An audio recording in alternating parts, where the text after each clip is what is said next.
जय हिंद साथियों, मैं आनंद चौहान आप सभी का हार्दिक स्वागत करता हूं आपके अपने परिवार टीचिंग विद आनंद चौहान में। उम्मीद करता हूं आप सभी लोग बढ़िया होंगे और आपने अपनी जो एसएससी जीडी 2025 की जो तैयारी है उसको भी बहुत अच्छे तरीके से कर रहे होंगे। और मैं आशा भी करता हूं कि आप लोगों के जो एसएससी जीडी के सभी सिलेबस आपके जो है कंप्लीट कर लिए होंगे।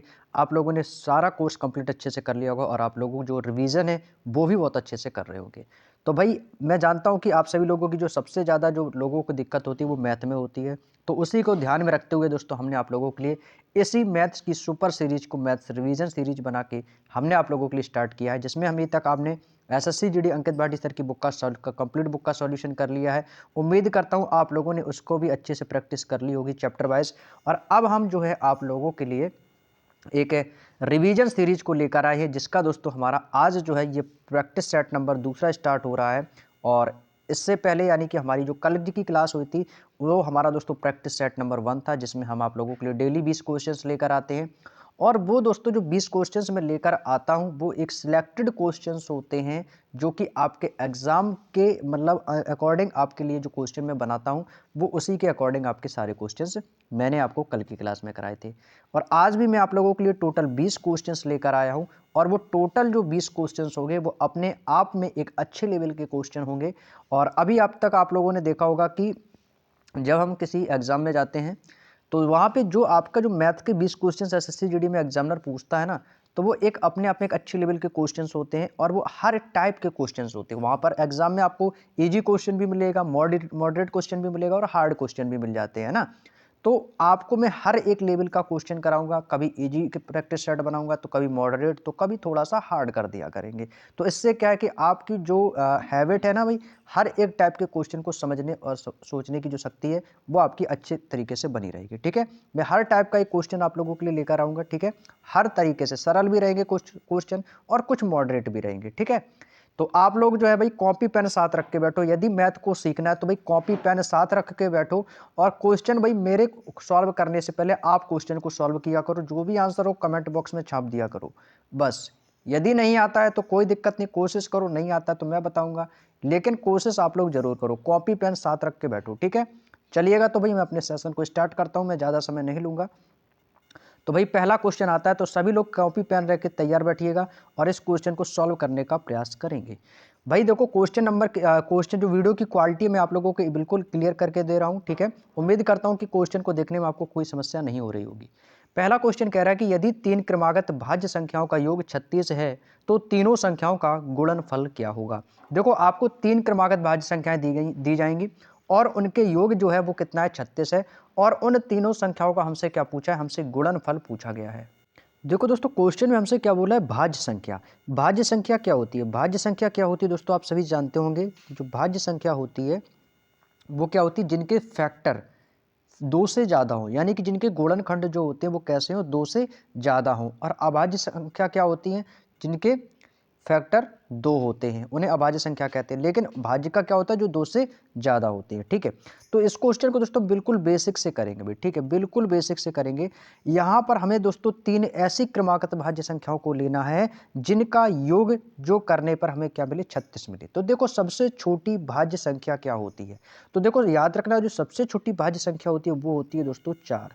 कितनी होती है भाई, जो सबसे छोटी भाज्य संख्या होती है वो होती है 4। अब इस देखो 4 तो हमारी सबसे छोटी भाज्य संख्या हो गई। ठीक है, 4 के बाद कौन सी भाज्य संख्या होगी, 6, 8, 8 के बाद कितना हो जाएगा, 9, फिर कितना हो जाएगा 10 जिसमें भाग जा सके। 10 के बाद कितना हो जाएगा, 12, 12 के बाद 14, 14 के बाद कितना हो जाएगा आपका 15।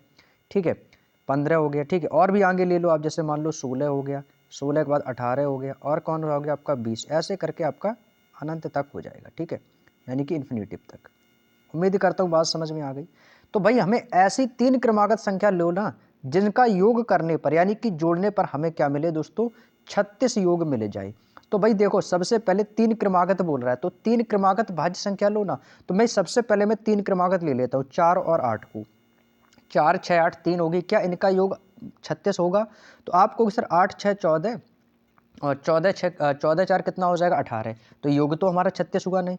अब अगली तीन ले लेंगे, 6, 8, 9 कितना हो जाएगा, 8, 6, 14, 14, 9 कितना हो जाएगा 23, 36 नहीं हुआ। 8, 9, 10 ले लेंगे तो कितना हो जाएगा 10, 9, 19 और 19, 8, 31 नहीं हो रहा है। अब 9, 10, 12 को ले लेंगे तो 9, 10, 12 को योग कर देंगे तो कितना हो जाएगा 10, 10, 20, 2, 22 और 9 कितना हो जाएगा 22 और 9, 31। ये भी नहीं होगा। क्या हम 10, 12, 14 को ले लेंगे क्रमागत तो कितना हो जाएगा 10, 10, 20, 10, 30, 6, 36। तो यानी कि आप क्या कहोगे वो 3 क्रमागत संख्याएं जो होगी वो कौन सी होंगी हमारी 10, 12 और 14। तो हमने जो क्रमागत संख्या निकाली है वो कौन सी निकाली है मेरे दोस्त, आप कहोगे सर जो क्रमागत संख्या निकाली है आपने वो हमने निकाली है 10 और कौन सा निकाला है दोस्तों 12 और क्या निकाला है 14। क्या इनका योग हमारा 36 है? तो जी भैया आप कहोगे सर इनका योग है 36, जो कि हमें क्वेश्चन में भी दिया गया था। हमसे पूछा क्या, हमसे तो इनका गुणनफल पूछा है, तो बस इनका गुणनफल निकाल देंगे तो क्या कहेंगे 10 गुणे 12 और 12 गुणे कितना हो जाएगा 14। बस इनका गुणनफल निकाल दो, जो भी होगा एज इक्वल टू हमारा आंसर निकल के आ जाएगा। तो 12 दहाम हो जाएगा आपका 20, ये कितना हो जाएगा 12 दहामन कितना हो जाएगा 120 गुणे 14। तो 120 गुणे 14 कर देंगे तो ये कितना आ जाएगा, तो 120 गुणे 14, 14 0 0 हो जाएगा। 14 दूनी 28 की 8, कैरी करेगा 2, 14 एकम 14, 2 16, तो कितना आ जाएगा भाई 1680। तो इस क्वेश्चन का दोस्तों जो राइट आंसर आएगा वो कौन सा हो जाएगा, ऑप्शन नंबर सी इस क्वेश्चन का बिल्कुल सही जवाब हो जाएगा 1680।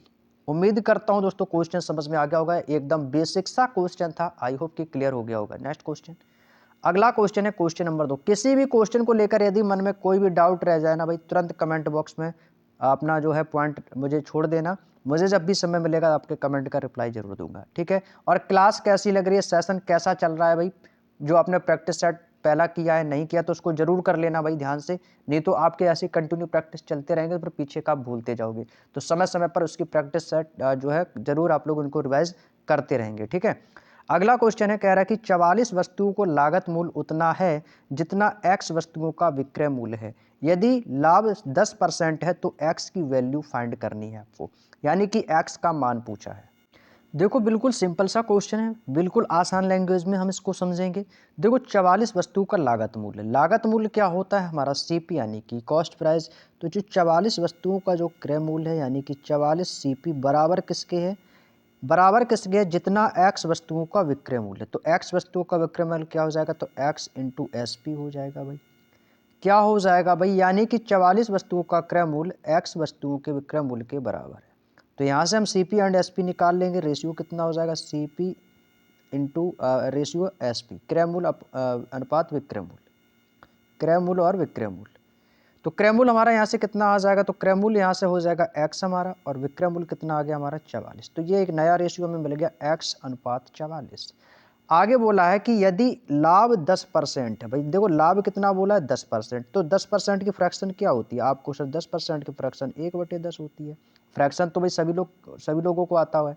तो 10% की फ्रैक्शन क्या होती है 1/10, यानी कि कहने का मतलब है कि कोई वस्तु है 10 की खरीदी और उसे 1 के लाभ पर बेच दी, तो मैंने उस वस्तु को कितने में बेचा 1 के लाभ पर, तो यानी कि मैंने 11 में बेचा, क्योंकि लाभ 10% बोला है ना। यदि कमी बोलता तो यहाँ पर कमी हो जाती, तो 10 में से 1 माइनस कर देते तो 9 हो जाता, लेकिन लाभ हो रहा है तो लाभ यानी कि 10 का मैंने कोई वस्तु खरीदा है, 10 के अनुपात 10 रुपये में मैंने कोई वस्तु खरीदी है और उसको 1 के लाभ में कितने में बेची होगी, आपको सर 11 के लाभ में बेची होगी। इतनी बात समझ में आई, कितने में बेची होगी 11 में। तो यहाँ से एक नया और रेशियो मिल गया 10:11। भाई कोई चीज़ थी 10 में खरीदी 11 में बेच दी 1 के लाभ पर, आप कह रहे हो कि 11 में बेची, वो कह रहा है कि 44 में बेची। तो ये देखो ये 11 इस 44 का कितना गुना है, आप बताओ ये 11 इस 44 का कितना गुना है। तो आपको सर 11 एकम 11, 11 चौको 44, यानी 1 का मान कितना आ गया 4, तो हम बोल सकते हैं ये इसका 4 गुना है। जब ये इसका 4 गुना है तो हम भी इस क्रय मूल्य का 4 गुना कर देंगे। तो जैसे ही आप इसका 4 गुना करोगे तो डायरेक्ट आपकी x की वैल्यू फाइंड होकर आ जाएगी। तो कितना हो जाएगा 10 चौको 40, यानी कि जो कि हमारा x का मान आ जाएगा 40। हमसे x का मान ही पूछा था तो x का मान कितना हो जाएगा 40। Option number C is the right answer. उम्मीद करता हूँ मेरे दोस्त बात समझ में आ गई होगी। इस क्वेश्चन को जो करने का जो तरीका था बिल्कुल सिंपल तरीका, उम्मीद करते हैं समझ में आ गया होगा। चलिएगा नेक्स्ट क्वेश्चन, अगला क्वेश्चन है क्वेश्चन नंबर 3। दोस्तों अगला क्वेश्चन है क्वेश्चन नंबर 3। दी गई छवि में x का मान ज्ञात कीजिए। x बराबर है अंडर रूट के under root 1225 plus under root 841। मैं दोस्तों जब मैंने आपको मैथ स्टार्टिंग में कराया था तो मैंने आपको एक बात बताई थी कि भाई 1 से लेकर 30 तक के वर्ग और 1 से लेकर 20 तक के घन आप लोग अच्छे से याद कर लो, ताकि एग्जाम हॉल में आप अपना समय बचा सको। समझ गए ना भाई? तो वर्ग और घन अच्छे से याद कर लो, ठीक है। तो जैसे इस क्वेश्चन को करने का बिल्कुल सिंपल सा तरीका, कल के भी प्रैक्टिस सेट में एक ऐसा ही मैंने आपको क्वेश्चन अंडर रूट वाला भी कराया था। तो देखो, अंडर रूट 841 किसका स्क्वायर होता है भाई? यदि आपको स्क्वायर पता होगा तो आप लोग बता दोगे तुरंत। आपको सर ये अंडर रूट 841 जो होता है ना, ये होता है आपके 29 का स्क्वायर। किसका होता है? 29 का स्क्वायर। और 1225 किसका स्क्वायर होता है? तो आपको सर जो 1225 होता है ना, ये 35 का स्क्वायर होता है। किसका स्क्वायर होता है? 35 का। यदि आपको ये याद है तो आपने बता दिया, ठीक है। चाहो तो आप लोग इसको गुणा भी कर सकते थे, लेकिन एक गुणा करता तो समय ज़्यादा लगता, ठीक है। इससे अच्छा है कि आप इन चीज़ों को अच्छे से रट लो। तो ये किसका हो गया? 35 का। अब इसके पहले देखो एक अंडर रूट लगा हुआ है बड़ा सा, ये देखो बड़ा वाला अंडर रूट लगा। अभी तो इसके ऊपर एक अंडर रूट तो बाकी है ही, और बीच में क्या साइन लगा है? प्लस। तो क्या बोलेंगे? तो यहाँ पर सर आपको होगी सर एक अंडर रूट तो है ही, और 1225 अंडर रूट किसका होता है? 35 का, प्लस और यह कितना हो जाएगा? 29। अंडर रूट 48 किसका होता है? 29 का। भाई इसको ऐड कर देंगे तो कितना हो जाएगा आपको सर? ये हो जाएगा हमारा 35 और 29, तो 9 5 14 की 4, और x बराबर में है तो बस x की मान ही तुम्हें निकालना है।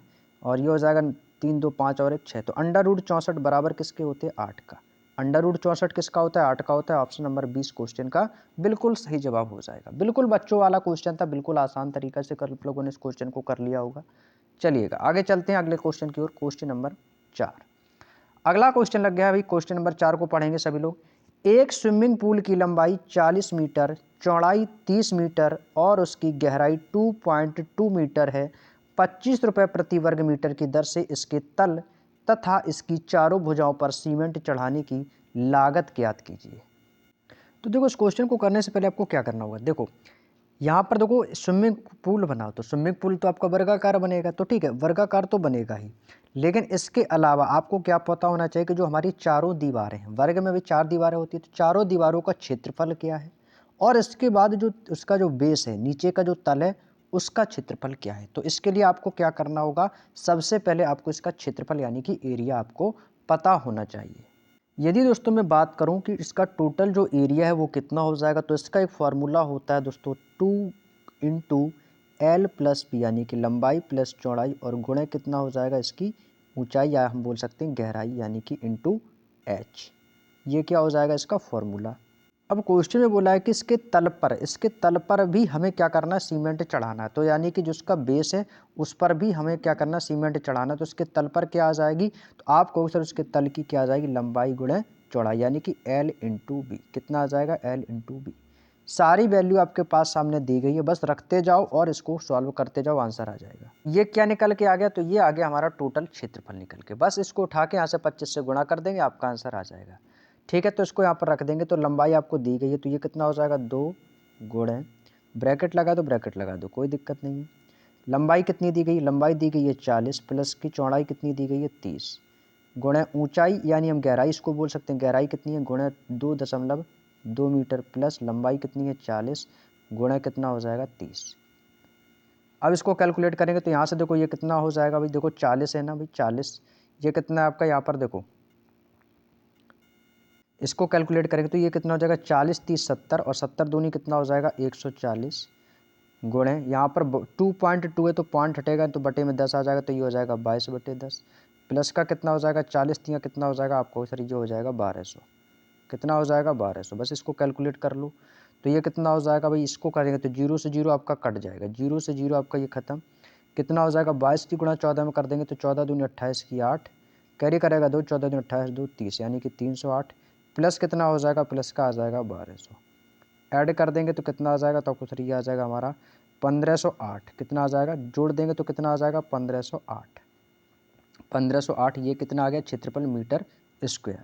ठीक है, लेकिन इसमें क्या बोला है कि इसकी जो लागत है ना भाई, लागत जो वर्ग मीटर के हिसाब से कितना जा रहा है भाई? वर्ग मीटर के हिसाब से। तो वर्ग मीटर के हिसाब से कितना भाई? 25 रुपया प्रति वर्ग मीटर। कितना है भाई? 25 रुपया प्रति वर्ग मीटर है। तो यहाँ से दोस्तों 1 मीटर स्क्वायर बराबर, यानी कि 1 मीटर का मान कितना दिया गया आपको? सिर्फ 25 रुपये। जब 1 का मान 25 रुपये, तो हमें किसका निकालना? हमें तो निकालना है इस 1508 का।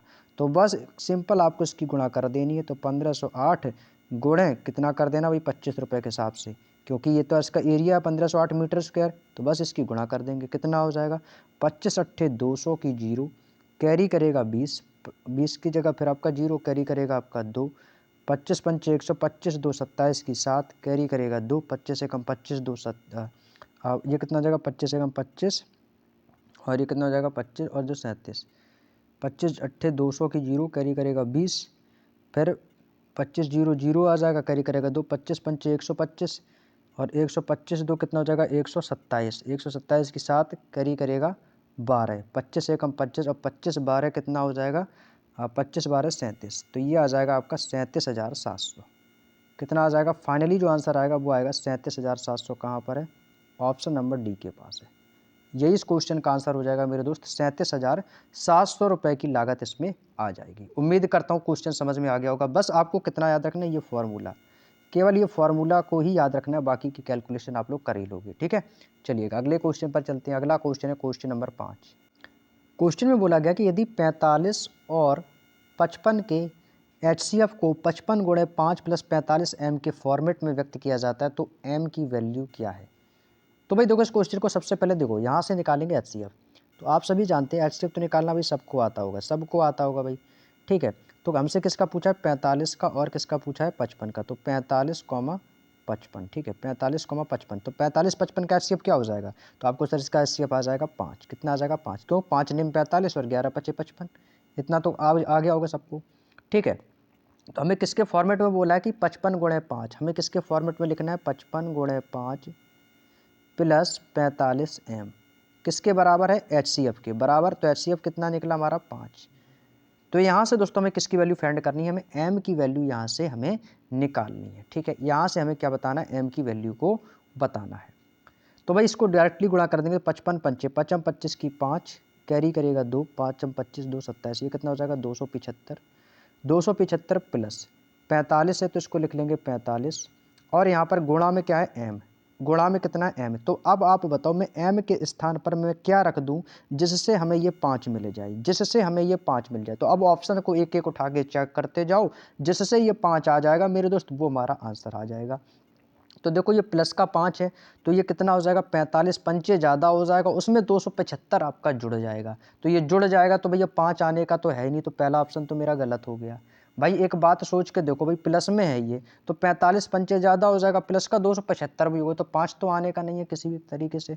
अब मैं दूसरे ऑप्शन को चेक कर लेता हूँ। दूसरा ऑप्शन रख लिया माइनस का 6, तो ये कितना हो जाएगा गुणे माइनस का 6, तो यहाँ पर माइनस प्लस माइनस हो जाएगा, तो ये कितना हो जाएगा 275 माइनस 45 की गुणा 6 में कर देंगे, 6 पंचे 30 की जीरो, 6 चौको 24 3 27, कितना आ गया 270, बराबर कितना हो जाएगा 275 माइनस 270, कितना आ जाएगा आपको सर ये आ गया 5। तो हमें लाना कितना था, हमें 5 ही तो लाना था। तो देखो ये 5 इससे सेटिस्फाइड हो गया, यानी कि मैंने m का मान यहाँ पर क्या रखा था, आपको सर आपने यहाँ पर m का मान जो माना है ना वो माइनस का 6 माना है।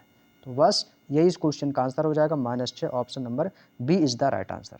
-6 इस क्वेश्चन का बिल्कुल सही जवाब है, और इस क्वेश्चन को भी ऑप्शन से कर लेना सबसे आसान तरीका हो जाएगा। चलिए नेक्स्ट क्वेश्चन, अगला क्वेश्चन है क्वेश्चन नंबर 6, सिंप्लीफिकेशन का क्वेश्चन है। 72 - 20, भैया बोर्ड मास का नियम लगा दो, वैसे ही आपको इस क्वेश्चन को सॉल्व करना है। आप कहोगे सर इतना आसान क्वेश्चन भैया एग्जाम में आता है, तो जी भैया आसान क्वेश्चन भी एग्जाम में आ जाते हैं। भाई देखो सबसे पहले इसमें क्या सॉल्व करेंगे, भाई देखो आप कहोगे सर यहाँ पर सर बोर्ड मास का नियम तो मुझे समझ में नहीं आ रहा, तो भाई इसको साइड में रखो। सबसे पहले हम करेंगे भाई बार को, ये जो अंडरलाइन 6 - 4 के ऊपर ये लाइन खिंची हुई है इसको बोलते हैं बार। तो जो सबसे पहले सॉल्व करेंगे इसी बार को सॉल्व करेंगे। ठीक है, बार इसीलिए दिया गया कि आपको जो क्वेश्चन को जो स्टार्ट करना है वो यहीं से करना है। ठीक है, तो 6 में से 4 जाएगा तो आप कहोगे सर कितना हो जाएगा, 6 में से 4 जाएगा आपका 2, यहाँ पर कितना है माइनस, तो 6 में से 2 माइनस कर देंगे तो ये कितना बचेगा आपको सर 4, यहाँ पर 10 - 4 हो गया तो 10 में से 4 माइनस कर देंगे तो कितना बचेगा 6, यहाँ पर है 20 माइनस का, तो आपको सर 20 माइनस का 6 कर देंगे तो कितना बचेगा आपको सर 14 बचेगा, और यहाँ पर कितना बचा 72 माइनस, तो 72 में से हम कितना माइनस कर देंगे 14, तो बस सिंपल आपको 72 माइनस का 14 कर देना, जो भी होगा फाइनली आंसर आ जाएगा। 12 में से 4 जाएगा 8, 6 में से 1 जाएगा 5, तो कितना आ जाएगा मेरे भाई 58, इस क्वेश्चन का आंसर आ जाएगा, option number B is the right answer. उम्मीद करता हूँ इस छोटे से क्वेश्चन को आप लोगों ने 1 सेकंड में सॉल्व कर लिया होगा, option number B is the right answer. Next question, अगले क्वेश्चन की ओर चलते हुए क्वेश्चन नंबर 7, अगला क्वेश्चन कह रहा है कि एक वर्ग का क्षेत्रफल 1156 सेंटीमीटर स्क्वायर है। एक आयत की लंबाई और चौड़ाई के बीच क्रमशः अनुपात क्या है? देखो रेशियो पूछा है हमसे, ठीक है, जिसकी लंबाई वर्ग की भुजा से 2 गुनी और इसकी चौड़ाई वर्ग की भुजा से 14 सेंटीमीटर कैसी है? कम है। तो भाई आप सभी जानते हो भाई क्षेत्रफल, वर्ग का क्षेत्रफल क्या होता है मेरे, मैं आपको देखो मैंने 2D 3D बहुत अच्छे से कंप्लीट कराया है। यदि बेसिक जानकारी सीखनी है तो इस तुरंत आपको एसएससी जीडी की प्लेलिस्ट में चले जाना है। जो मैंने 2025 की बुक का सॉल्यूशन करा उस वीडियो को जरूर देख लेना भाई, 2D और 3D दोनों को। तो वर्ग का क्षेत्रफल क्या होता है? भुजा स्क्वायर, भुजा स्क्वायर यानी कि ए, भुजा स्क्वायर बराबर हमें कितना दिया गया है? 1156 दिया गया। कितना दिया? 1156। यहाँ से हम ए का मान निकाल लेंगे तो ए बराबर क्या हो जाएगा? तो स्क्वायर हटेगा तो अंडर रूट हो जाएगा। तो अंडर रूट कितना हो जाएगा? Under root 1156। और अंडर रूट 1156 किसका स्क्वायर होता है? तो आपको सर ये होता है 34 का स्क्वायर। किसका स्क्वायर होता है? तो हम बोल सकते हैं ये 34 का वर्ग होता है 1156। उम्मीद करता हूँ यहाँ तक की बात समझ में आ गई होगी।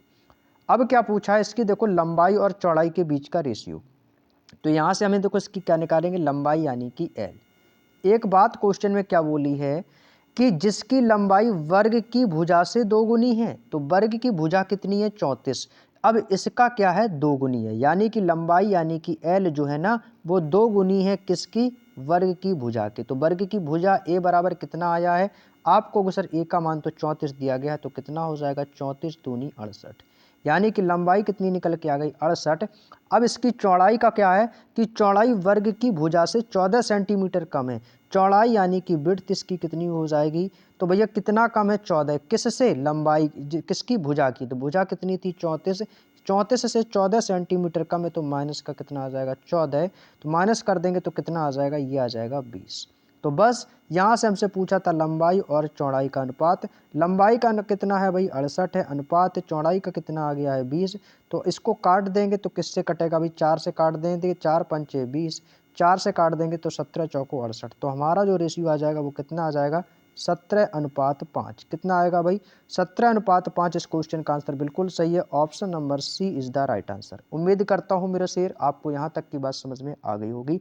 बिल्कुल आसान सा क्वेश्चन था। ऐसे क्वेश्चनों को हम हार्ड क्वेश्चन नहीं कह सकते हैं, बिल्कुल सिंपल से क्वेश्चन थे। अगले क्वेश्चन पर चलते हैं। अगला क्वेश्चन है क्वेश्चन नंबर 8। अगला क्वेश्चन कह रहा है कि एक परिवार अपनी कुल आय से 15% की बचत करता है और शेष राशि 3 प्रकार के व्यय के साथ शिक्षा और भोजन पर क्रमशः 1:2:2 के अनुपात में व्यय करता है। आय शिक्षा पर किए गए व्यय के 3 गुने से 300 रुपये कम है, तो बचत और स्वास्थ्य के व्यय में कितने का अंतर है? भाई हमें नहीं पता कि उसकी इनकम कितनी है, तो भाई उसकी आय हमने मान ली कि उसकी जो आय है ना, उसकी आय मान ली कि 100 है। यदि उसकी आय 100 है और बोला है कि वो 15% बचत करता है, बचत कितनी कर रहा है भाई आपको? सिर्फ वो बचा रहा है 15%। 100 कमाता है, 15% बचत करता है, तो खर्च कितना कर रहा होगा भाई? 100 में से 15 घटा देंगे तो खर्चा निकल के आ जाएगा आपको, सिर्फ वो 85 खर्च कर रहा होगा। बात समझ में आ गई? तो वो खर्च कितना कर रहा होगा? तो आपको सिर्फ वो 85 खर्च कर रहा होगा। अब ये जो खर्च है ना, खर्च वो शेष राशि 3 प्रकार के व्यय के साथ में बट गई। तो इसका जो खर्च है वो कितने प्रकार से बट गया? उसका जो कुछ खर्चा है ना वो स्वास्थ्य पे जा रहा है, कुछ उसकी शिक्षा पर जा रहा है, कुछ उसके भोजन पर जा रहा है। तो भैया किस पर गया? तो पहला तो उसके हेल्थ पर गया, दूसरा उसकी एजुकेशन पे गया, तीसरा उसके फूड यानी कि भोजन पर जो है ना खर्चा वो आपका बट गया। किस रेशियो में बट गया भाई? देखो तो वो रेशियो है आपका 1:2:2 की रेशियो में बट गया। 1:2:2 की रेशियो में इनका खर्चा है बट गया। अब भाई देखो इसका कुल खर्चा कितना है? तो भाई 2 2 4 और 1 5।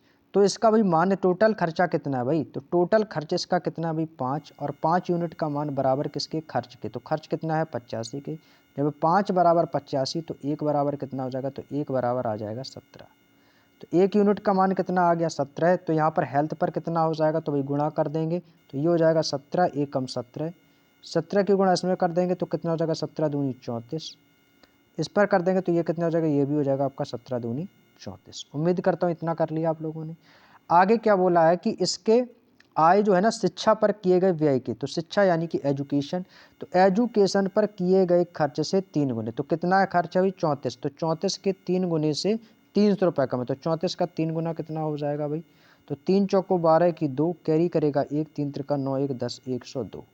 102। अब ये 102 है ना भाई आय से कितना कम है, तो भाई देखो ये 102 है ना, ये इस आय से कितना कम है। आपको सर ये तो इससे 2 कम है, आप कह रहे हो ये तो इससे 2 कम है, वो कह रहा है नहीं ये तो 300 रुपये कम है। यानी कि 2 को जो वैल्यू है वो किसके बराबर है, तो वो हमें दी गई 2 की वैल्यू जो बराबर है ना वो किसके बराबर है, 300 रुपये। आप कह रहे हो कि 2 रुपये कम, वो कह रहा है 300 रुपये, यानी 2 बराबर किसके है आपका 300। तो कितना आ गया भाई 300। तो 2 का मान कितना है 300। तो हमसे पूछा कि बचत और स्वास्थ्य पर, यानी कि उसकी बचत और स्वास्थ्य पर। तो बचत कितनी है उसकी 15 है, बचत उसकी 15 है, और स्वास्थ्य यानी कि हेल्थ के बीच का अंतर कितना है, तो 15 और 17 के बीच का अंतर देखो कितना है, 15 और 17 बीच का अंतर कितना है, तो आपको सर इनके भी बीच का अंतर 2 का है। जब 2 का मान 300 है तो इस 2 का भी मान 300 होगा, तो हम क्या बोलेंगे, तो इस क्वेश्चन का जो आंसर आएगा ना भाई वो आएगा ऑप्शन नंबर है 300। उम्मीद करता हूँ बात समझ में आ गई। यहाँ से भी देखो 2 का मान है, और बचत और हेल्थ का भी अंतर कितना है, देखो यहाँ पर हो रहा है 17 और यहाँ पे हो रहा है 15, तो 15 17 के बीच कितने का अंतर है 2 का। जब 2 का मान 300 है तो 2 का मान भी 300 ही होगा। क्लियर, उम्मीद करता हूँ समझ गए होंगे। आगे चलते अपने नेक्स्ट क्वेश्चन की ओर। अगला क्वेश्चन है क्वेश्चन नंबर 9। अगला क्वेश्चन है कि यदि 2 पुरुष या 4 महिलाएं एक दीवार को 34 दिनों में बना सकते हैं तो 6 पुरुष और 5 महिलाएं उस दीवार को कितने दिनों में बना सकते हैं। इस क्वेश्चन को करने का मैं एक ऐसा कॉन्सेप्ट लेकर आया हूं दोस्तों जिसे आप कभी नहीं भूलोगे, और ऐसा कॉन्सेप्ट का यदि क्वेश्चन आएगा ना भाई एग्जाम में तो वो गलत भी नहीं होगा। आपको क्या करना है, जब भी आपको क्वेश्चन में या बोला जाए कि 2 पुरुष या 4 महिलाएं और 6 पुरुष और 5 महिलाएं, याद रखो या शब्द दिया जाए और, तब आपको क्या करना है, इसके लिए कुछ नहीं करना है, आपको एक ट्रिक लगा देनी है, और बटे या। क्या लगा देनी है, और बटे या।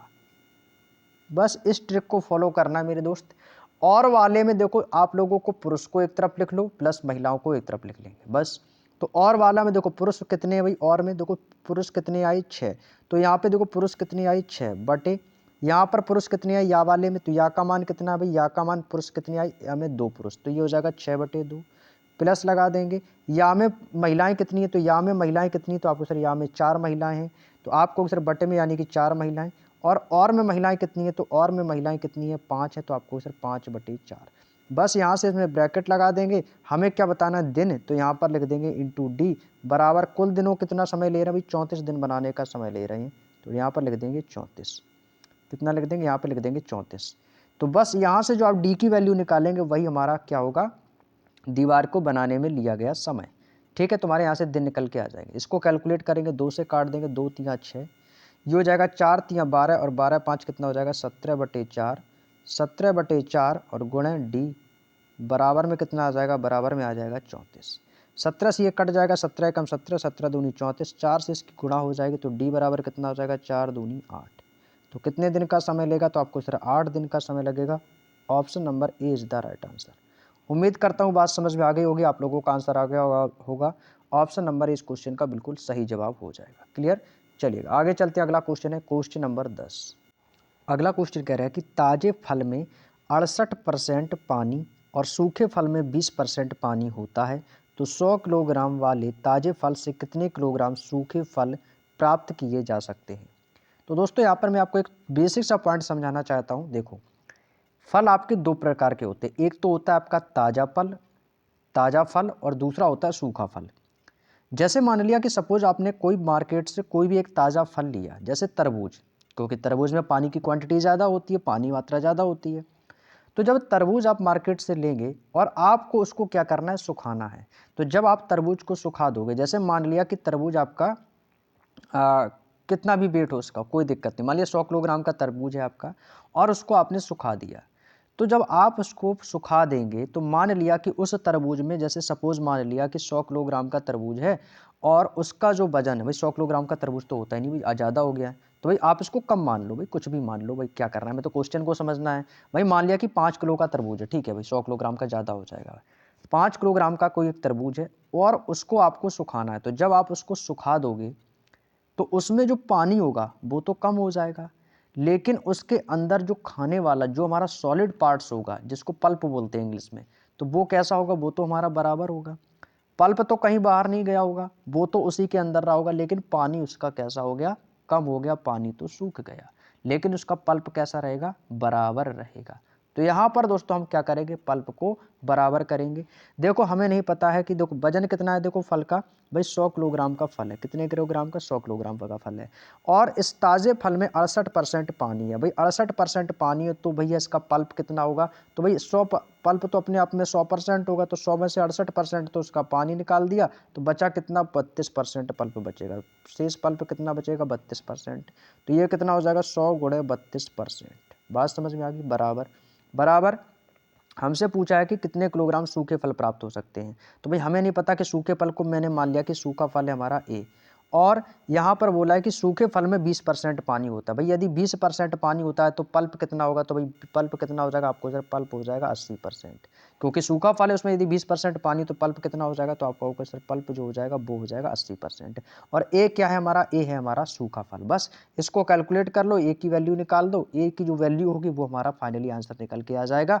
तो बस इसको कैलकुलेट करेंगे। भाई देखो इसको काट देते तो ये किससे कटेगा भाई, ये कट जाएगा आपका 16 से कट जाएगा, 16 से कट जाएगा तो 16 दूनी 32 और 16 पंचे 80, 5 से कट जाएगा 20 पंचे 100, तो ये हो जाएगा 20 दूनी 40। तो ए बराबर कितना आ जाएगा आपको, सर ए बराबर आ जाएगा 40 किलोग्राम।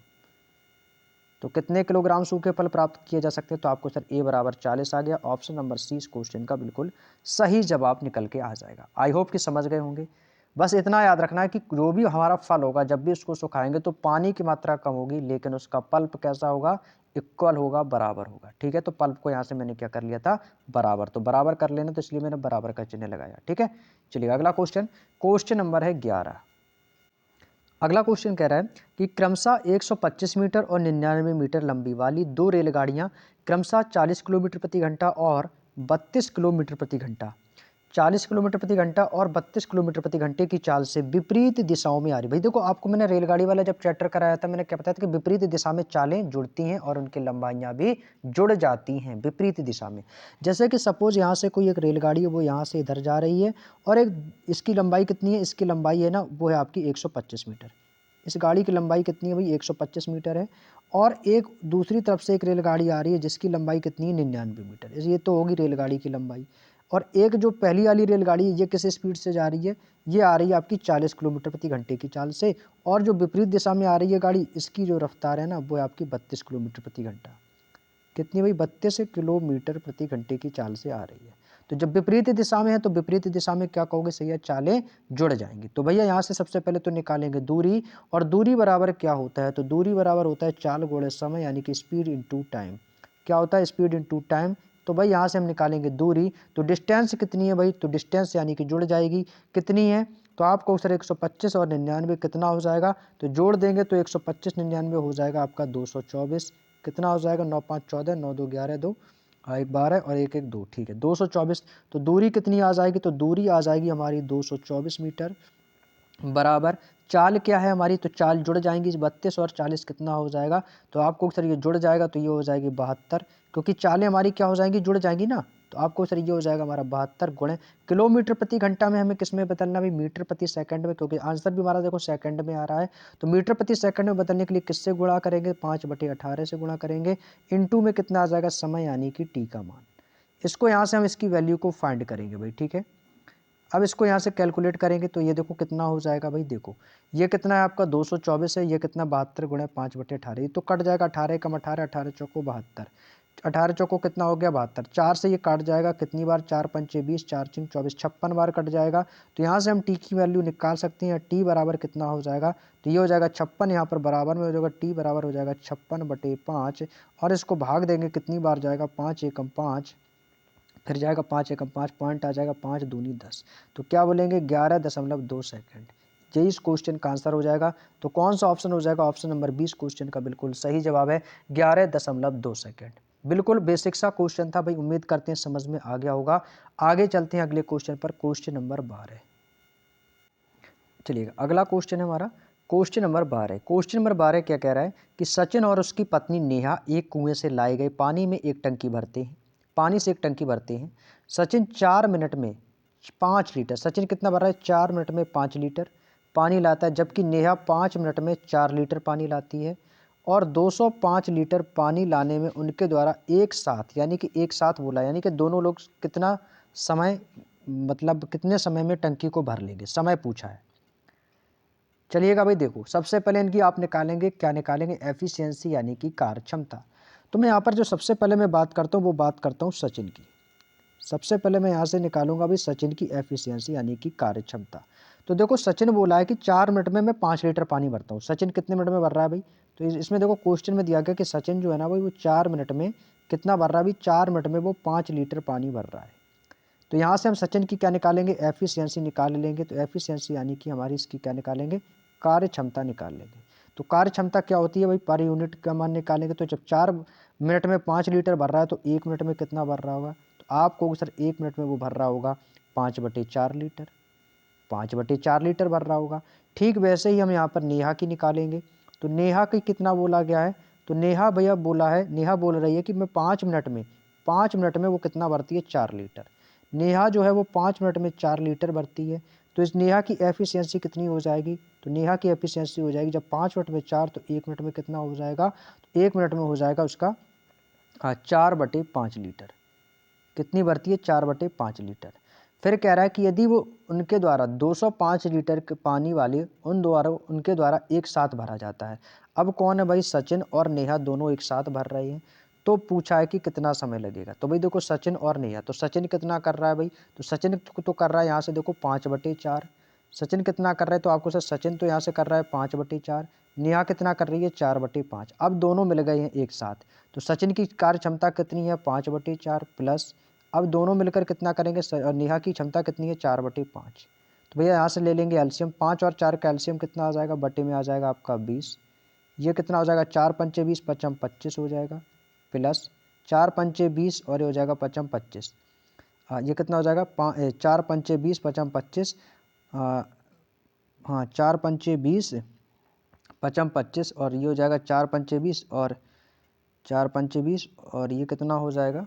तो ये हो जाएगा 4×5 और ये हो जाएगा आपका 4×5 और 4×4 16। तो 25 + 16 बटे में कितना आ जाएगा? 20। जोड़ देंगे तो ये कितना हो जाएगा? तो ये हो जाएगा टोटल हमारा हो जाएगा 41/20। कितना हो जाएगा? 41/20। बात समझ में आ गई? तो दोनों मिलकर कितना भर रहे हैं? 41/20। तो दोनों की क्षमता कितनी आ गई? 41/20। अब टंकी कितनी भरनी है? 205 लीटर। कितना भरना है हमें? भरना तो है 205 लीटर। कौन भरेगा भाई? किसकी क्षमता से? 41/20 की क्षमता से। तो 41/20 नीचे भाग में चला जाएगा, यहाँ आके गुणा में हो जाएगा। कैलकुलेट कर लेंगे इसको। तो 41 से ये कट जाएगा, कितनी बार कटेगा? तो ये कट जाएगा आपका 5 बार। 41×5 = 205 और 20×5 कितना हो जाएगा? 100 मिनट। तो ये इस क्वेश्चन का आंसर हो जाएगा भाई 100 मिनट। इस क्वेश्चन का एकदम करेक्ट आंसर आ जाएगा। उम्मीद करता हूँ मेरे दोस्त बात समझ में आ गई। ऑप्शन नंबर सी इस क्वेश्चन का बिल्कुल सही जवाब है। 100 मिनट इस क्वेश्चन का आंसर एकदम करेक्ट आंसर निकल के आ जाएगा। उम्मीद करता हूँ समझ गए होंगे। चलिएगा आगे चलते हैं अपने अगले क्वेश्चन की ओर। क्वेश्चन नंबर है 13। मैं आपको एक बात बता दूं कि इन क्वेश्चनों को एक बार फिर से जरूर आप अपने आप से लगाएंगे, ठीक है। अब ऐसा नहीं कि आपने वीडियो देख लिया, प्रैक्टिस कर ली, भाई हो गई। भाई ऐसा नहीं करना है। अभी मात्र आपके पास 1 महीने का समय है। इन्हीं क्वेश्चनों को बार बार लगाओ। मैं लगभग 30 प्रैक्टिस सेट कराऊंगा, 30 प्रैक्टिस सेट। तो जितने में 30 प्रैक्टिस सेट में आपके कितने, लगभग 600 क्वेश्चन हो जाएंगे। उन 600 क्वेश्चनों को भाई लगा लेना। मैं गारंटी के साथ कह रहा हूँ, मैथ में आपके 15 से 16 नंबर किसी ने नहीं रोके हैं। बस कंटिन्यू लगे रहना मेरे साथ।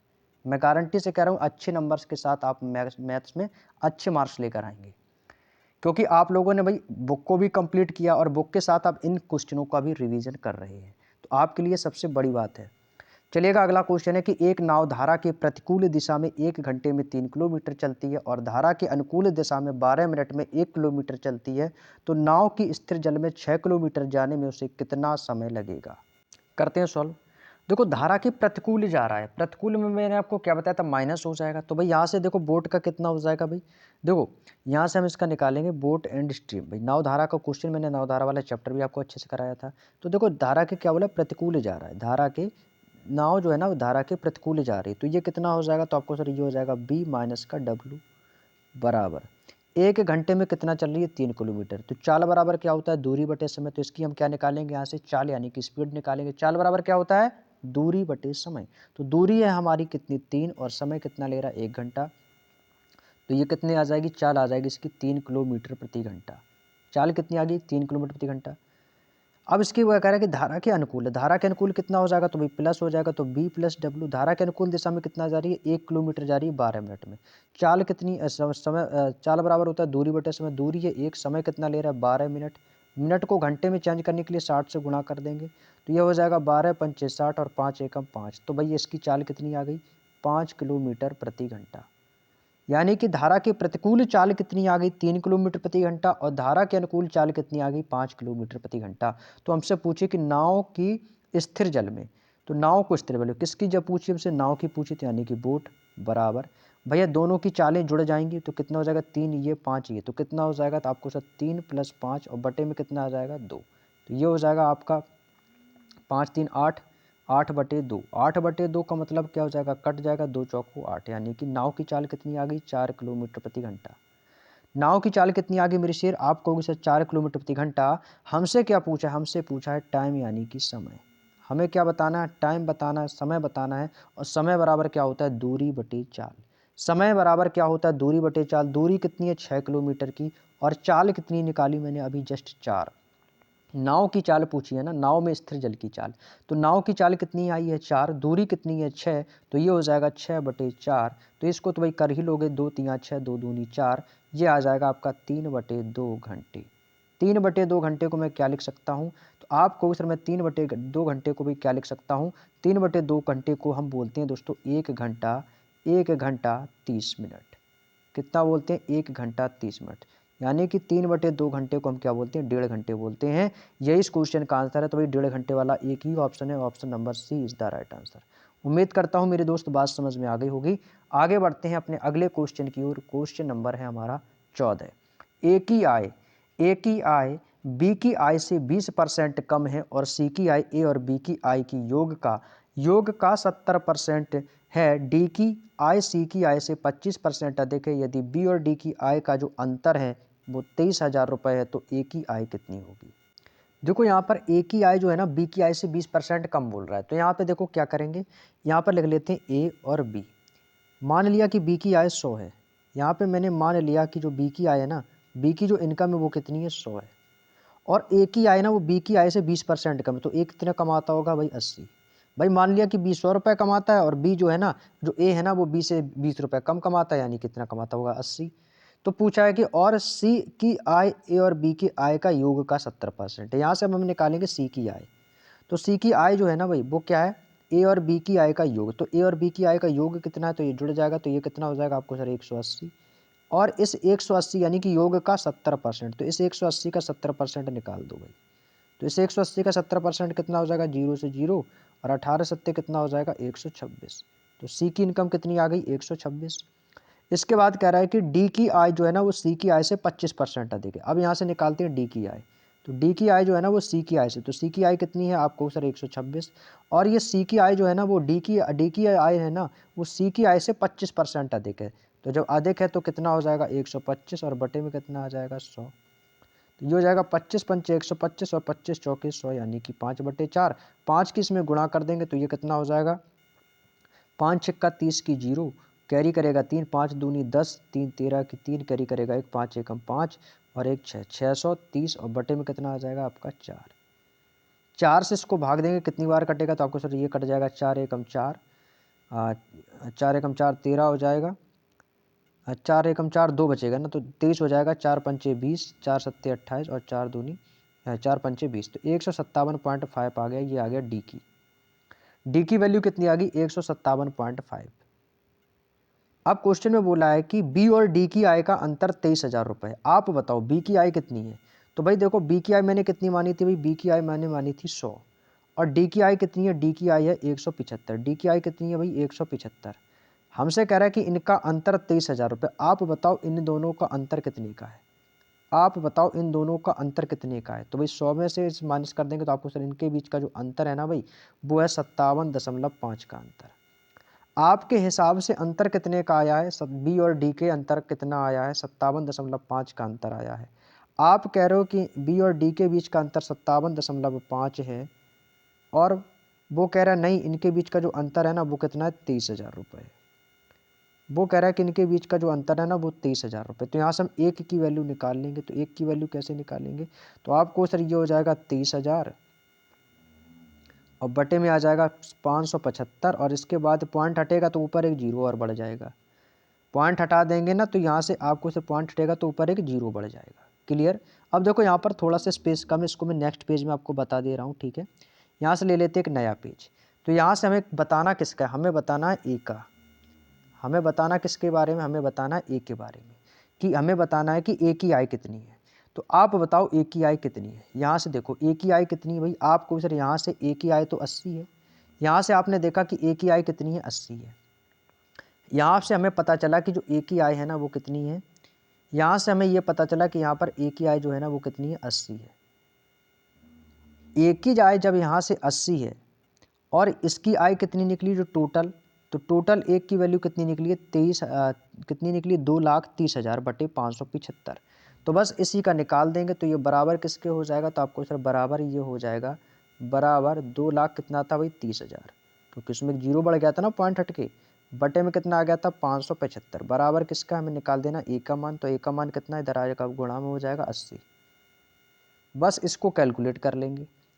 तो भाई इसको काटेंगे, ये किससे कटेगा, 5 से काट देते। तो ये कितनी बार कटेगा भाई, 5 से कटेगा, नहीं कटेगा।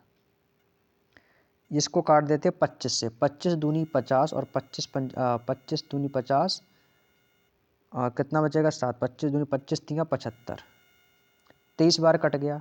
और 23 से इसको काट देंगे, 23 एकम 23, एक बार ये कट गया, ऊपर कितने बचेंगे, 4 जीरो, 4 जीरो खत्म। अब देखो यहाँ पर कितना बचेगा, 4 जीरो। ठीक है, 25, 25 दूनी 50 और यहाँ पे बचेगा 7, 25 तिया 75। लगता है क्वेश्चन में कहीं गलती की है क्या हमने, लगता है क्वेश्चन में हमने कहीं पर गलती की है।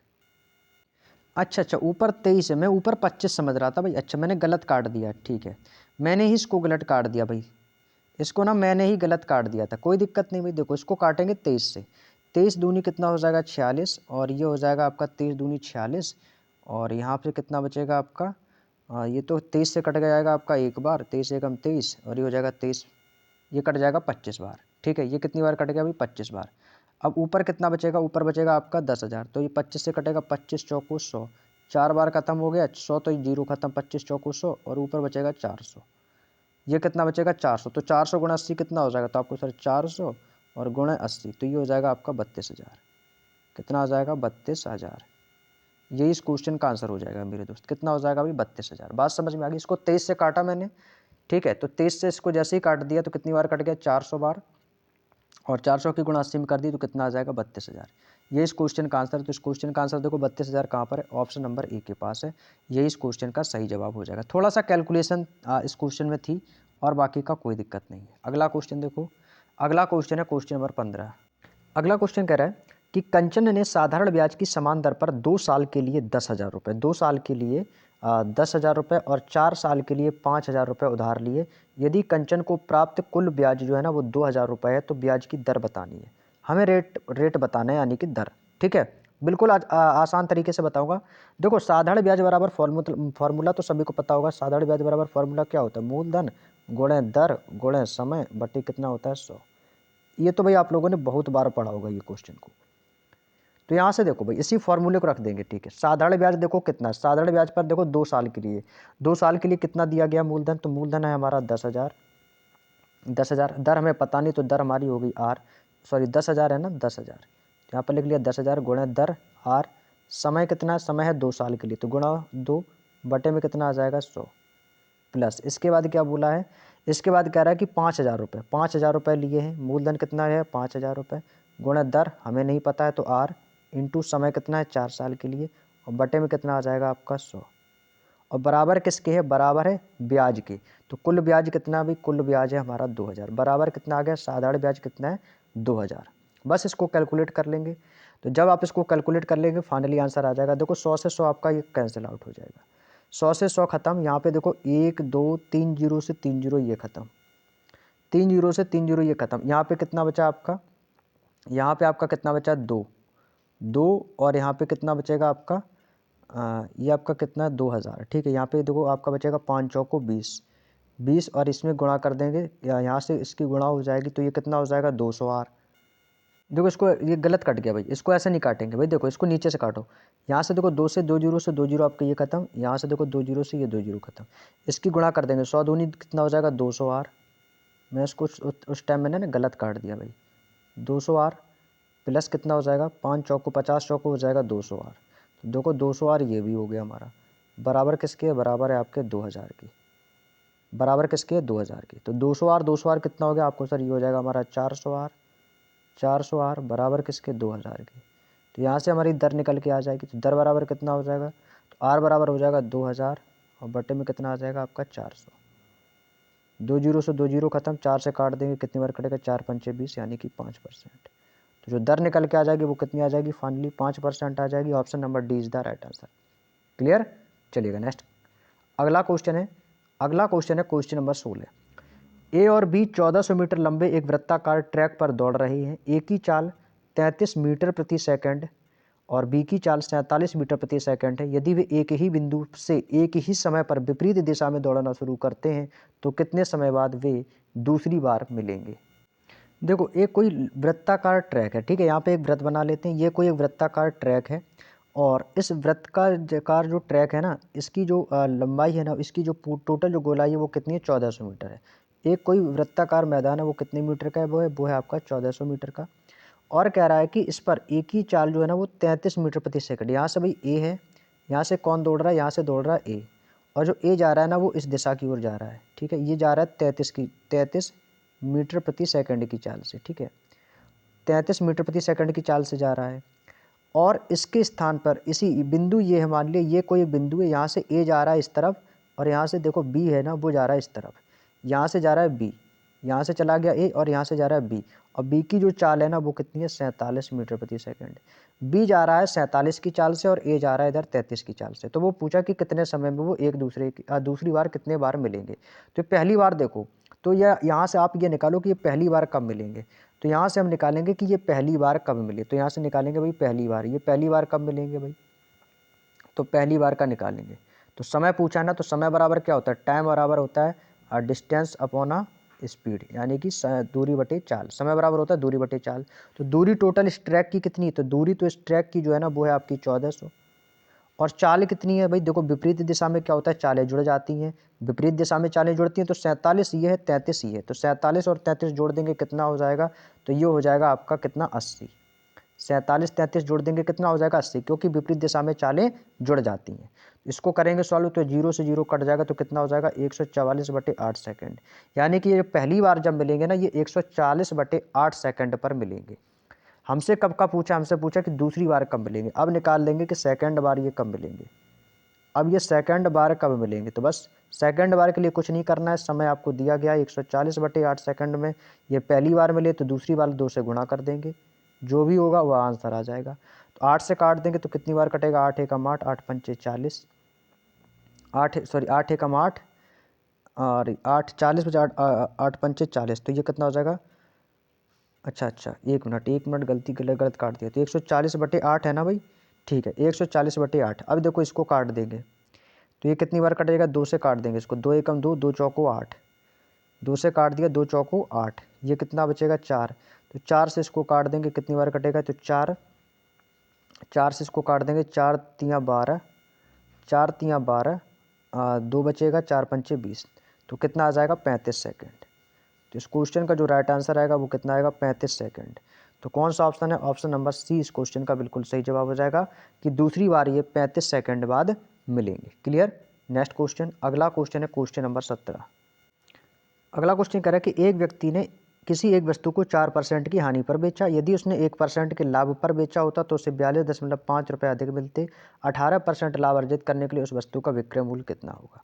भाई देखो कितने की हानि पर बेच रहा है, 4% की हानि पर, 4% की वो हानि पर वस्तु को तो उसने बेचा है और कह रहा है कि उस पर उसने इसे 1% के लाभ पर बेचा होता। भाई देखो यदि उसने 4% की हानि पर बेचा, यदि वो कह रहा है कि यदि वो इसको 1% के लाभ पर यदि बेचता, यदि वो 1% के लाभ पर बेचता, तो भाई देखो इनके हानि और लाभ के बीच का अंतर कितने का है, तो भाई इनके बीच का जो अंतर आएगा ना भाई, अंतर यानी कि हानि प्रतिशत और लाभ प्रतिशत के बीच का जो अंतर है ना भाई, वो कितना है, तो आप कहोगे सर पहले इसने 4% की हानि और 1% के लाभ, तो भाई कितना हो जाएगा अंतर, तो भाई हानि हो या लाभ प्रतिशत तो अंतर जुड़ जाएगा, तो कितना हो जाएगा 4 1 5%। भाई इनके बीच का अंतर आ जाएगा 5%। आप कह रहे हो कि भाई 5% है, वो कह रहे नहीं, वो कह रहे नहीं, इनके बीच ना भाई 42.5 रुपये अधिक प्राप्त होते। आप बताओ आपको कितना अधिक प्राप्त होगा, 5, यानी कि 5% की वैल्यू बराबर किसकी है, 42.5 की। तो 1 बराबर कितना आ जाएगा, तो 1% बराबर आ जाएगा 8.5, 5 अट्ठे 40 और 5 25। तो 1% का वैल्यू कितनी आ गई, 8.5। तो यहाँ से हम निकालेंगे CP यानी कि क्रय मूल्य। क्रय मूल्य कितना होगा, क्रय मूल्य हमारा अपने आप में 100% रहा होगा, तो 100% की वैल्यू यहाँ से निकाल देंगे, तो ये कितना हो जाएगा 8.5 है। तो यहाँ से देखो पॉइंट हटेगा तो बटे में देखो 100 हट जाएगा, तो यानी कि इस गुणा कर देंगे तो कितना हो जाएगा 8.5 गुणा 100, पॉइंट से ये 1 जीरो कट जाएगा और 85 दामन कितना हो जाएगा 850। तो क्रय मूल्य हमारा कितना आ गया 850। तो यहाँ से हमसे पूछा था विक्रय मूल्य, तो विक्रय मूल्य कब बताएंगे, जब इसका हम प्रॉफिट निकालेंगे। तो यहाँ से हम इसका निकाल देंगे प्रॉफिट, तो यहाँ से इसका प्रॉफिट निकालेंगे, तो प्रॉफिट कितने का हुआ भाई 18% लाभ अर्जित करता है। तो लाभ किस पर, इस 850 पर। तो लाभ प्रतिशत तो या हानि प्रतिशत हमेशा क्रय मूल्य पर मिलता है, तो क्रय मूल्य हमारा कितना है 850 है, और इस पर 18% लाभ निकाल देंगे, तो कितना हो जाएगा भाई 18/100, जिसको कैलकुलेट करेंगे 0 से 0 खत्म, 18 की इसमें गुणा कर देंगे तो कितना हो जाएगा 18 पंचे 90, 90 की 0 कैरी करेगा 9, 18 अट्ठे 144, 9 153, और बटे में कितना आ जाएगा, बटे में आ जाएगा आपका 10, 0 से 0 खत्म, तो कितना आया 153। अब भाई उसको बेचा कितने में था, आप कह रहे उसको बेचा तो 850 में था, बस इसी में 153 और जोड़ दो।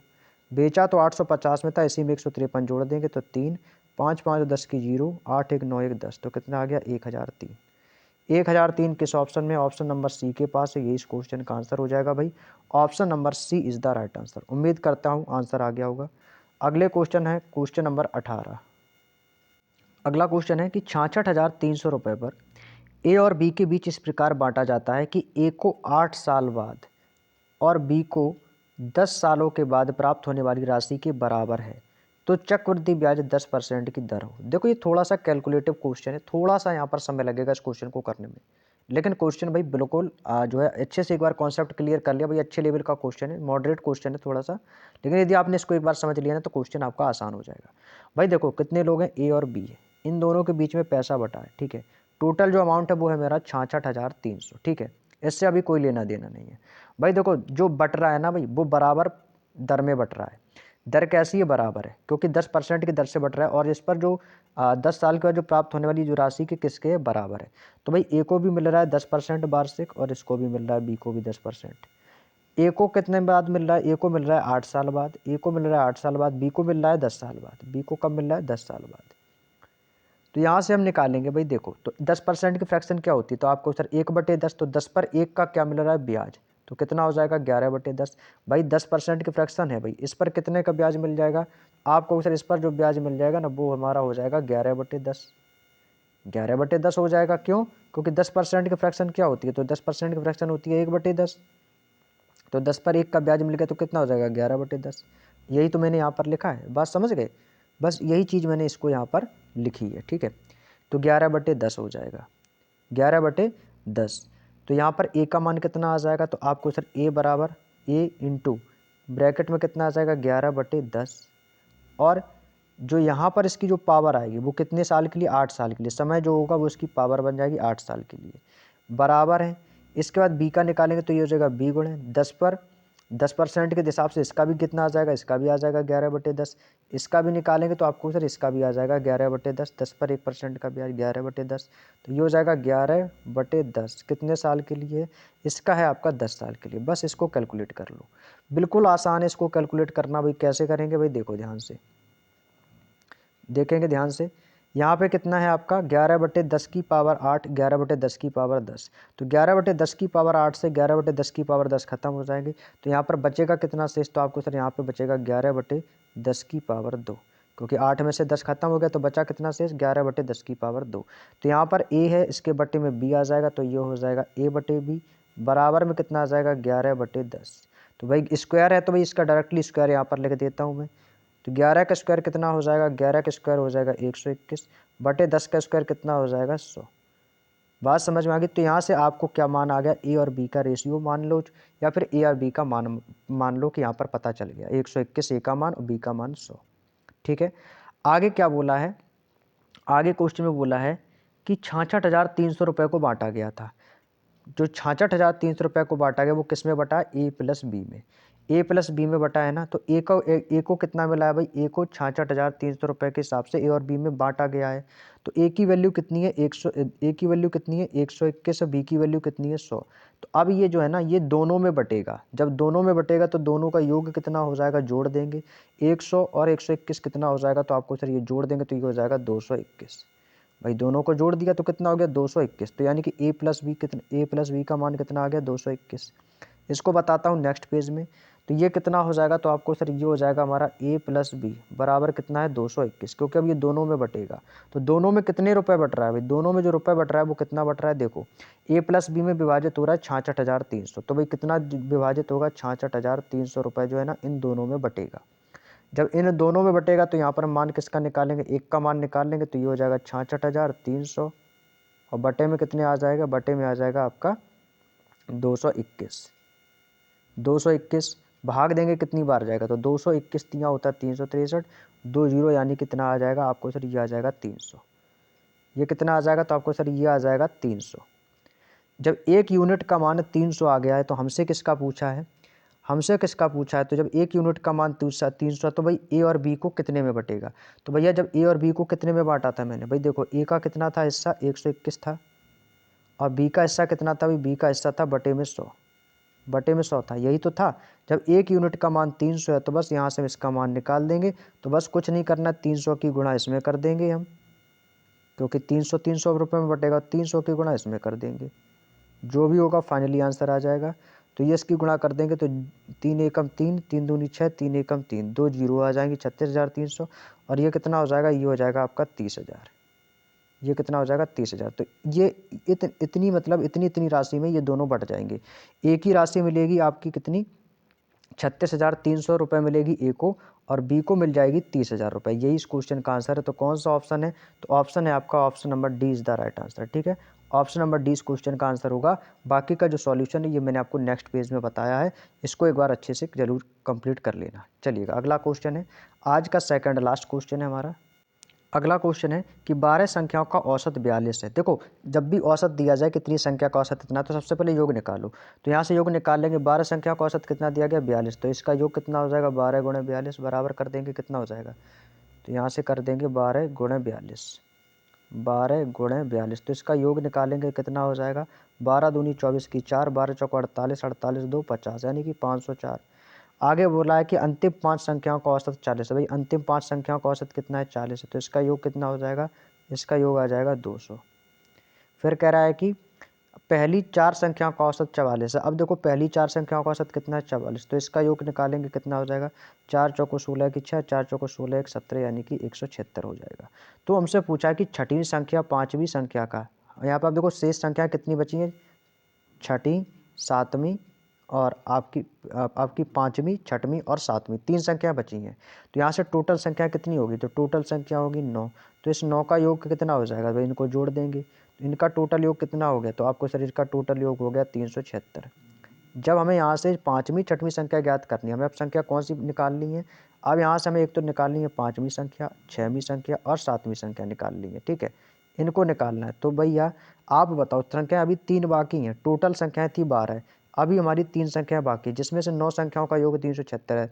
यदि इस टोटल संख्या में से 376 माइनस कर दूंगा तो हमारी इन तीनों संख्याओं का योग निकल के आ जाएगा। तो भाई इनको कर देंगे माइनस। तो जब इसको माइनस कर देंगे तो कितना आ जाएगा, 10 में से 14 में से 6 जाएगा आपका 8 और यहाँ पर आपका कितना बचेगा, 9 में से 7 गया आपका 2 और 4 में से 3 गया आपका 1 यानी कि 128। यानी कि इन जो पाँचवीं और छठवीं जो सातवीं संख्या है इनका योग टोटल कितना है 128 है। लेकिन क्वेश्चन में एक बात बोली है कि छठवीं संख्या जो है ना वो पाँचवीं से कम है। जो छठवीं संख्या है ना, छठवीं संख्या वो पाँचवीं से 6 कम है। तो छठवीं संख्या पाँचवीं से 6 कम है। ठीक है, तो पाँचवीं संख्या कौन सी हो जाएगी हमारी, कुछ भी मान लो, और सातवीं संख्या से 5 कम है, सातवीं संख्या से 5 कम है। तो 7वीं संख्या से कितना कम है, तो मान लिया कि ये हो गया a+5, यानी कि 5 कम है किससे, इस 6 से।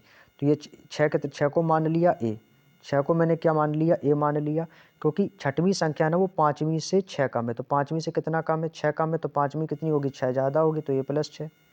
और 7वीं संख्या क्या है, 5 कम है।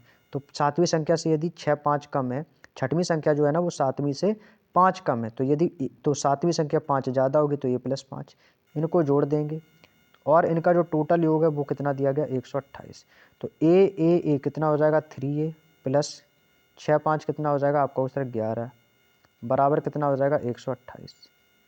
कैलकुलेट करेंगे तो यहाँ से हो जाएगा 11, इधर चला जाएगा आपका माइनस का हो जाएगा, तो ये हो जाएगा आपका कितना, ये आपका हो जाएगा 3a बराबर 117, क्योंकि 11 माइनस हो जाएगा 128 में से, तो कितना हो जाएगा 3a बराबर 117। 3 से इसको काट देंगे, 3 त्रिका 9, 3 एम 27। तो a का मान कितना आ गया, तो a का मान यहाँ से आ गया 39। a का मान यहाँ से मैंने कितना फाइंड कर लिया, 39। ठीक है, अब हमसे पूछा कि 5वीं और 7वीं संख्या का औसत कितना है, हमें क्या बताना है, औसत यानी कि एवरेज। तो भाई 5वीं संख्या हमारी क्या थी, भाई a का मान 6 रख देंगे यहाँ पर 39, और 7वीं संख्या थी a+5, बस इनमें मान रख देना। तो 39 6 कितना हो जाएगा, तो 39 6 हो जाएगा आपका 45 प्लस और 7वीं संख्या कितनी हो जाएगी, 39 प्लस 5, 39 5 कितना हो जाएगा आपको, सही हो जाएगा 44। बटे में कितनी संख्या है, 2। औसत बताना है तो जोड़ देंगे, 5 4 9, और ये कितना हो जाएगा 4 4 8, 89/2। भाग दे देंगे, कितनी बार जाएगा, 2 चौको 8, फिर से काटेंगे, 2 चौको 8 और 2 पंचे 10, तो 44.5। कौन सा ऑप्शन है, ऑप्शन नंबर 20 क्वेश्चन का बिल्कुल सही जवाब हो जाएगा, 44.5 औसत निकल के आ जाएगा। क्लियर, चलिएगा आज का दोस्तों हमारा अंतिम और लास्ट क्वेश्चन है। कह रहा है क्वेश्चन नंबर 20, एक पिता की वर्तमान आयु उसके पुत्र की वर्तमान आयु की 2 गुनी है और 8.5 साल बाद उनकी आयु का जो अनुपात है वो 7:4 होगा, तो पुत्र की वर्तमान आयु कितनी होगी। हमें क्या बतानी है, पुत्र की वर्तमान आयु बतानी है। तो देखो भाई दो लोग हैं भाई, कौन है भाई, पिता हो गया और पुत्र, ये हो गया फादर और ये हो गया आपका सन। ठीक है, father and son, father and son यहाँ पर लिख लेता हूँ थोड़ा सा नीचे। ये हो गया पिता और ये हो गया पुत्र। ठीक है, पिता और पुत्र कह रहा है कि इनकी वर्तमान आयु उसके पुत्र की, भाई हमें क्या निकालना, सबसे पहले वर्तमान आयु निकाल रहा हूँ यहाँ से। ठीक है, यहाँ पर मैं लिख देता हूँ ताकि आपको पता चल जाए यहाँ पर ये कौन सी आयु लिखी है। तो यहाँ पर मैं निकाल रहा हूँ पहले वर्तमान आयु। ठीक है, तो वर्तमान आयु जो है ना उसके पुत्र की वर्तमान आयु के 2 गुनी। यदि पुत्र की वर्तमान आयु 1 है तो पिता की कितनी है, पुत्र की वर्तमान आयु के 2 गुनी है, तो 2:1। लेकिन कह रहा है कि यदि 8.5 साल बाद, अब देखो 8.5 साल बाद इनकी आयु का योग कितना हो गया, अब 8.5 साल बाद इनकी आयु का योग बन गया 7:4 के रेशियो में। भाई 8.5 साल बाद आप बताओ, जब समय बढ़ेगा तो उसकी आयु भी बढ़ेगी। जब 8.5 साल बाद पिता की आयु जो बड़ी होगी तो पुत्र की भी आयु बड़ी होगी। तो बस क्या करना है, 8.5 यहाँ पर बढ़ा देना है, 8.5 आपको यहाँ पर बढ़ा देना है। बस इसको कर लेंगे हम, क्रॉस मेथड से कर लेंगे। तो इसकी गुणा कर देंगे, इसकी गुणा इसमें कर देंगे, तो कितना हो जाएगा, 4 दूनी 8, 7 एकम 7। इन दोनों के बीच का अंतर कितना है भाई, इन दोनों के बीच का अंतर आया 1 का। वैसे इनकी गुणा कर देंगे, तो इनके देखो डायरेक्टली गुणा मत करो, ऐसे ही लिख लो। तो कितना हो जाएगा, 7 गुणे 8.5, और ये कितना हो जाएगा, 4 गुणे 8.5। गुणा करोगे तो समय बर्बाद होगा। अब देखो इनके बीच का अंतर कितना हो जाएगा, 4 में से 7 में से 4 का अंतर कितने का, 3 का। गुणे कितना हो जाएगा, 8.5 का।